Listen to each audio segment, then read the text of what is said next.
Pernah kebayang nggak kehilangan 1 miliar rupiah cuma gara-gara satu kesalahan di pasar saham? Kedengarannya mustahil ya, tapi ini beneran terjadi. Nah, di sini kita bakal bedah tuntas sebuah pelajaran super mahal yang mengubah seorang investor dari rugi bandar jadi penasihat investasi yang andal.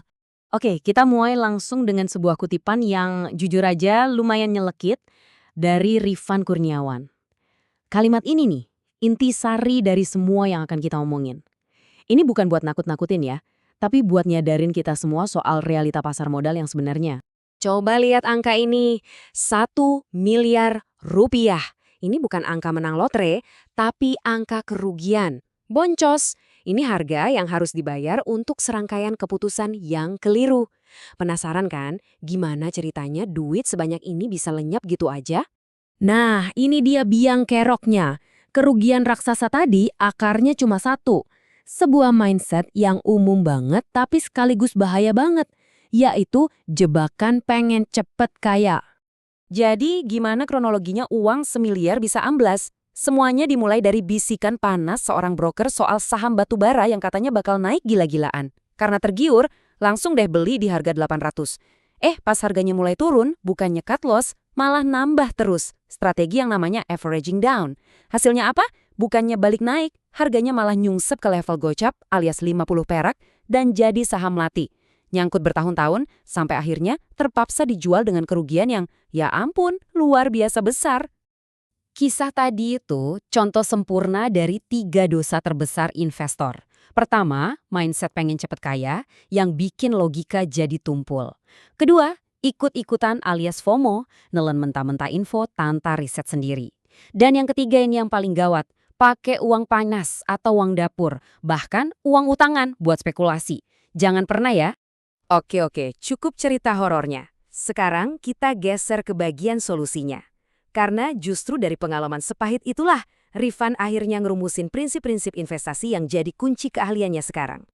Sebelum lanjut, penting nih buat kita tahu, Rifan ini bukan sekedar influencer saham loh.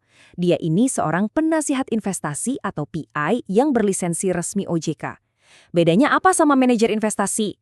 Gini deh gampangnya, manajer investasi, MI, itu kayak ngelola satu kolam dana raksasa dari banyak orang. Nah kalau penasihat investasi, PI kayak Rifan, dia ngasih saran buat dana yang ada di rekening kamu pribadi. Jadi kendali penuh tetap di tangan kamu. Keputusan jual beli itu 100% hak kamu.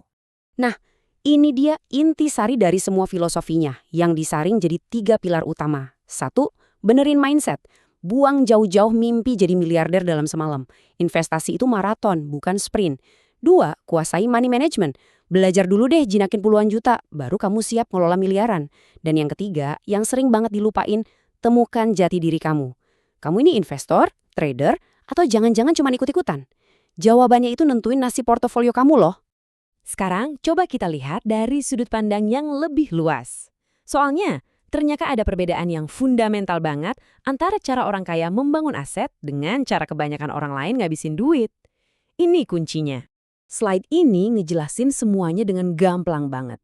Kebanyakan dari kita kan kejebak di siklus konsumsi. Dapat gaji, langsung dipakai buat gaya hidup, bayar cicilan, terus berharap ada sisanya buat nabung. Nah, orang kaya itu logikanya dibalik 180 derajat. Mereka ada di siklus kekayaan. Dapat pemasukan, langsung dialirin ke investasi. Investasinya inilah yang ngasilin pendapatan pasif, dan pendapatan pasif inilah yang dipakai buat bayar gaya hidup mereka. Jadi, bukan gaji yang dipakai buat foya-foya, tapi hasil investasinya. Keren kan? Kekuatan super di balik siklus kekayaan itu namanya delayed gratification, atau gampangnya, seni menunda kepuasan. Ini soal mental loh, soal kemampuan bilang enggak buat beli gadget terbaru hari ini demi beli saham perusahaannya untuk masa depan. Ini adalah otot kesabaran yang wajib banget dilatih kalau mau bangun kekayaan sejati. Oke, teorinya udah dapet. Sekarang pertanyaannya, terus mulainya gimana? Apa sih langkah paling pertama yang bisa kita lakuin buat pindah dari siklus konsumsi ke siklus kekayaan? Yuk kita bahas yang praktisnya. Dan jawabannya mungkin agak di luar dugaan. Buat para pemula, kata Rifan, tujuan utama kamu itu bukan jadi jago investasi. Bukan. Tujuan pertama kamu adalah gedein keran pendapatan aktif kamu. Kenapa? Ya karena investasi itu butuh bensin. Tanpa pemasukan aktif yang sehat buat jadi modal, investasi kamu ya nggak akan bisa lari kencang. Nah, kutipan ini ngerangkum semuanya dengan pas banget. Jangan pernah sepelekan kekuatan memulai dari yang kecil. Anggap aja modal puluhan juta itu sebagai uang sekolah kamu di pasar saham. Disitulah kamu belajar ngelola emosi, ngasah analisis, dan bangun sistem tanpa risiko yang bikin kamu bangkrut. Kalau kamu udah bisa kuasai yang kecil, yang besar pasti bakal ngikutin. Sebagai penutup, saya mau kasih satu pertanyaan buat direnungkan. Setelah dengerin semua kisah jatuh bangun ini, dari rugi 1 miliar sampai 3 pilar investasi, sekarang waktunya buat ngaca. Di arena pasar modal ini, kamu mau jadi siapa? Seorang investor sejati dengan rencana jangka panjang, seorang trader yang disiplin, atau cuma seorang penjudi yang berharap pada keberuntungan? Pilihan ada di tangan kamu, dan pilihan itulah yang nentuin masa depan keuanganmu. Jadi, pikirin baik-baik, siapa kamu?